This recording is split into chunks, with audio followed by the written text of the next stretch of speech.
morning. I am Ann Moore Sparks, and thank you so much for tuning in to Chalk Talk. This is part 2 of a 3-part series on accreditation. And if you remember, several weeks ago we did part 1, which was sort of a high-level overview of accreditation. And today we're so excited to have Dr. Melissa Newton with us as we take a deeper dive into accreditation and some of the data analysis. Also, the Virginia Department of Education released its accreditation ratings today, so Dr. Newton will be reviewing that as well. So, thank you so much for being here today. We really appreciate it. Thank you for having me. And I forgot, what is your title, Dr. Newton? Director of Accountability. So what does that really mean? It means I take care of state testing for the division. I take care of school improvement activities. And anytime you want to know anything about Virginia Department of Education and policy, I can probably give you an answer. Well, DPS is so lucky to have you. So thank you again for being here today. And I'm going to let you guide the audience today and what you'll be showing us and what they can learn from this presentation. Okay, thank you. Well, just as a reminder, because I talk a lot about SOQ, SOA, and SOL, just a little refresher on what those things are. In the Constitution of Virginia, they actually define the standards of quality, which is the SOQ, which tells us the minimum things that we have to do in public schools. The SOQ defines the SOA, which is the standards of accreditation. And the standards of accreditation are where we get the rules surrounding school accreditation and the labels that schools receive that are publicly released for them. So when I talk about SOA, I'm talking about the standards of accreditation, and then SOL is not on the slide, but SOL are the standards of learning, and those are the core standards that we teach our students in the state of Virginia. Okay. Good to know. You drop those letters all, a lot, and so yes. Thank you for the reminder. Lots of SO somethings in Virginia. I appreciate that. So in the old SOA, which was revised in 2017, we were looking only at the academic achievement of all students for reading, math, writing, science, history. And we also had a target that we had to meet for graduation completion index at the high school level. We are no longer looking only at all student performance. We're looking at performance of all students and subgroups, and history is no longer a part of the accreditation rating for a school. So now we look at under student achievement, English all, which is reading and writing SOL scores and pass rates. We look at math all, science all, but then we look at subgroup performance for reading and writing and for math, because we want to ensure that we have equitable performance for all groups of students, no matter what the demographic area is. And that's what that gap means, right? Yes, that is, the gap group or subgroup would be synonymous, same okay, term. and who are in what are the gaps mean? The groups are Asian students, Black students, economically disadvantaged students, English learners, Hispanic students of any ethnicity, white students, and students with disabilities. Okay. And the other thing we look at is student engagement, and this is new. Except for the graduation rate, the rest of student engagement is new. We look at chronic absenteeism, so we're looking at the percentage of kids who don't come to school for any reason, which tells us that the students who do come are engaged. So there is a target for chronic absenteeism. There is a target for graduation, which we had before, the graduation completion index. There's a target for dropout rate, which is not always the opposite of graduation, because there are some students who may achieve their credentials in 5 years or 6 years of high school and not only in that 4th year. So we look at all of that. And then the last one we will be looking at is the College Career and Civic Readiness Index. That is not live yet. It will come in the next couple of years, but we're already starting to talk about it. Mm-hmm. So we're looking at academic achievement and we're looking at student engagement now in terms of accreditation. So it has expanded.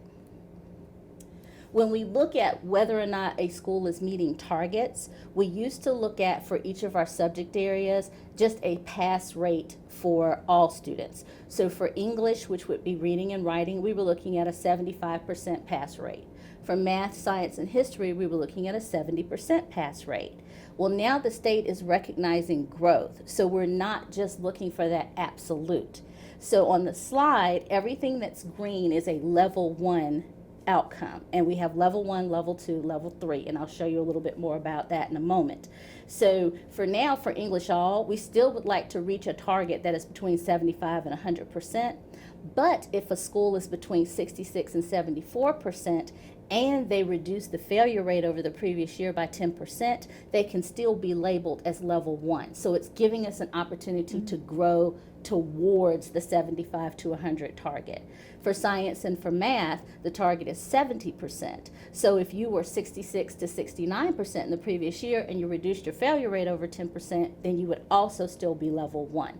So it gives us an opportunity to make it or to be making growth, and it gives us credit for doing that.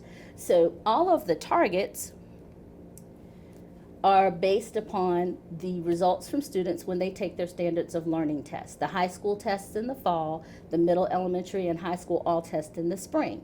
We give lots of SOL tests. So we're basically testing year round. We are basically testing year round. Yes, just about. Or either we're preparing to test if we're not already testing. So for English and reading, we give tests at 3rd, 4th, 5th, 6th, 7th, and 8th, and once at the high school. We give a writing test in middle school and a writing test at the high school. For math, we give the math test in grades 3 through 8, and then at the high school, there are 3 math tests, Algebra 1, Algebra 2, and Geometry. For science, we test once at the elementary school in 5th grade, once in the middle school at 8th grade, and then there were 3 end of course tests at the high school. So you'll hear folks talk about EOC, that's end of course, and those are only high school tests. Oh, okay. Yes, we do still give history standards of learning tests. We do Virginia studies at 4th grade, civics and economics in the middle school, and then there were 4 EOC class tests at the high school, but those are not a part of accreditation. So for growth, the state will give growth at the student level when a student has a test one year and they do better in the next year. They don't have to achieve a passing score of 400 to 600, but the state has value tables where we can show appropriate growth from year to year, moving towards the goal of making the passing score on the test.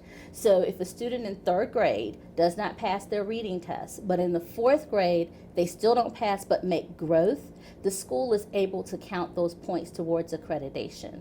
So it gives us credit at the school level, and it gives us credit at the student level for moving kids where we need them to be. So the tests that are in black are tests for which there is no growth because there was no test the year before. And the tests that are blue are tests in which we can show growth because there was a test the year before. Seems like the state is making a real effort to be less punitive. Yes. Whereas before it was black and white, and now you're showing growth, which I think is a good thing. It is a good thing. It's encouraging for the students, it's encouraging for the school. And truly, every year is a new group of students with a new group of strengths and weaknesses or whatever. So it is fair, I think, much more fair to consider growth in looking at our outcomes.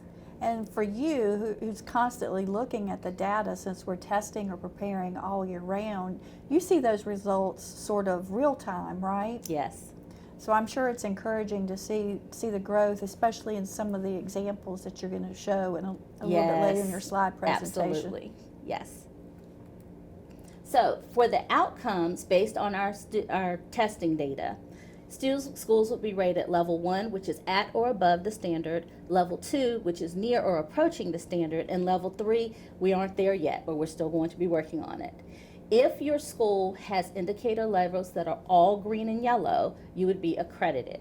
If you have one or more red levels amongst the levels, and we'll look a little bit more at that in a moment, you would be accredited with condition. The only schools that are accreditation denied at this point are schools for which the Board of Education, and that's the State Board of Education, deemed it necessary to remove their accreditation.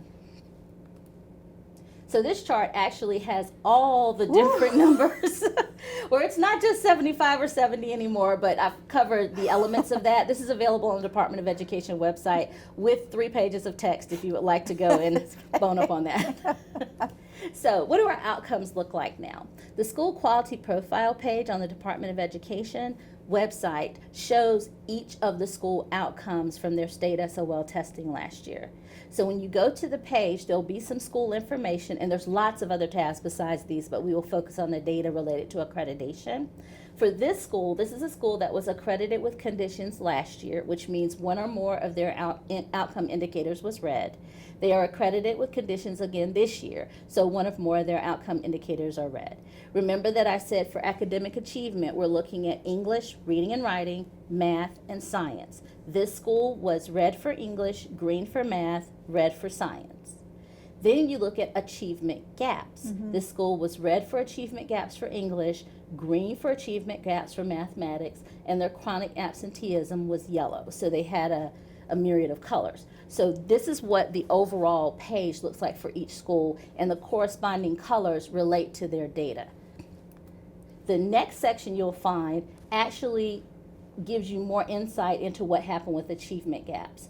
Each subgroup pass rate is looked at and given a color based on the numerical ranges that I told you earlier. So for this school, for English, the Asian students, English learners were green. Hispanic students, white students were yellow or level 2. Black, economically disadvantaged, and students with disabilities were level 3, just on the English side. Because 2 or more of those are red, that is why their English gap score is red. Their math is all green for all subgroups, and it is green overall. This school last year was red in their math achievement gap category. So they have done some phenomenal work to go from a level 3 one year to a level 1 for both the overall mathematics and for the achievement gap. So is that unusual to skip a level? it's very difficult to move 2 levels in 1 year, but this school did a lot of great work and was able to do that, and that is one of our middle schools. Wonderful. Yes. You also have a chart for math, for English, and for science that shows you the red line is what the ultimate state target is, which would be 75% for reading and for writing, 70% for math or for science, shows you where the schools are moving. And if you click show data on that page, you can actually see more information about each one of the test score sets. So when we click show data, we will get a box that shows us growth against just a raw score without growth included for each school. So for this particular school, you have the percent passing of each of the student groups, and then you have percent passing with recovery, the percent showing growth, which was a separate thing than recovery, but still showing growth from year to year. L progress, which is our English learner progress, and that is based on the Access for L's test that is given. If English learners make their English language proficiency goals from year to year, they also are included in the pass rate for reading for English for their schools. There are some schools that do not have enough English learners for the number to show. In any student group that there are less than 30 students, the state does not publish that information for everyone to see. We know it so we can work with kids, but it's not published. And then you will see the accreditation combined rate for the school, and you see the no proficiency or growth rate for each school. So you have lots of information at hand. This is an example of another school. This is one of our high schools. They are level 2 for English all, for mathematics all, for science they are red, for English gap they are level 2, and for math gap they're level 3. Chronic absenteeism is level 1, dropout rate is level 3, and the graduation and completion rate is level 2. For this one, I expanded so you can also see the subgroup information. So for English, they are level 2 because one of their gap groups was a level 3. So for each school, you have access to this information. This was, again, one of our high schools, and this shows for their student engagement outcome, chronic absenteeism. 18.13% of the students in the school were absent more than 10% of the time last school year. And is that a new indicator? The Yes, chronic absenteeism Okay. is one of the new indicators. Then the graduation completion index, you can see again the bar, which is the state target, and you can see that we're riding right there at the bar, even though for this school this was a level 2 outcome. They need to reach that bar. And then the other one is dropout rate. That is also published now as a part of accreditation. Dropout rates and graduation rates have been published every year, but they weren't a part of accreditation in the way they are now under the student engagement label. Dr. Newton, if you would take a few moments and talk about the number of schools that are accredited now. And as we know, the VDOE just released new information from the prior academic year. Talk about what has changed, and let's take a deeper dive into some examples, if you don't mind. Okay. Well, right now, all of our schools are accredited in some fashion. Last year, we had 4 schools that were accredited without condition. That was Park Avenue School, Phil Forest Hills, and Galileo. This year, we have 2 schools that are accredited, and then the rest of our schools are accredited with condition. I've pulled up Schoolfield as an example because Schoolfield was accredited last year. This year they will be accredited with condition because they had a little slip with one of their subjects that was tested. So if you look at their overall, their English and their math are level 1 and level 2, their science is level 3, achievement gap is level 2 and level 1, and chronic absenteeism is level 2. The slip in science is what caused them to be accredited with condition this year. If you have any area that you go backwards in and you turn red, then you are then accredited with condition. So we know with Schoolfield, we need to work on getting the science score back up where it needs to be. So as well as giving credit for growth, there can be some difficulties if you slip back even just a little bit. So if we look at the achievement gap for Schoolfield, their English is level 1 for Asian students, English learners, and Hispanic students, level 2 for Black students, economically disadvantaged, and white students, and level 3 for students with disabilities. So that overall achievement gap category is level 2. For mathematics, they look wonderful. They are all green for all subgroups, excellent performance, and we just know that we need to work with students with disabilities for English, and we need to work with science overall. So with any of these, this is live on the Department of Ed website now. When you scroll down, I really like that gap information because you Yes. can get down to some really detailed instruction with a specific demographic. absolutely. Yeah. And that's exactly what we do with this information. Of course, the information that is public is overall information. The schools get much more detailed information all the way down to not only student level, but item level from the SOL test that they took. So we get lots of information to apply back to our instructional programming. So for Schoolfield, we're looking at English achievement here. And we can see where the red line is, and you can see that we are right there at that red line, which is why their English is yellow, because we're not there yet, but we're pretty close. If you look at their math, and you just click your subject, you can see that we are over the state line with math, which is great. On any of these, when you go down to show data, it will give you additional information. So for math now, you can see the percent passing, you can see the percent passing with recovery, and recovery was I took the test last year and I did not pass. The next year in my next grade, when I take that subject test, if I pass the test, the school gets recovery credit for that. And then you see growth, and growth is that I did not pass the test, but I made enough growth from year to year to count as a pass for the school. And then you can see the combined accreditation rate and the rate without any growth on it. And that's available for all of our schools. And then the chronic absenteeism information, and that again is a brand new indicator this year. So for each of our schools, you'll see the accreditation numbers for all, then you will see the gap, and then you could go a little deeper if you want to, and then you have your information on chronic absenteeism. So let's look at Westwood Middle. All right, with Westwood, they were accredited with conditions last year. They are still accredited with conditions, but Westwood was able to make a lot of growth in their math. Their math last year for achievement gap, there was lots more red than we see here now because now they are all green. And just with the other schools, we can scroll down and we can look a little bit more deeply at what those numbers are that underpin that data. And Dr. Newton, just for my education,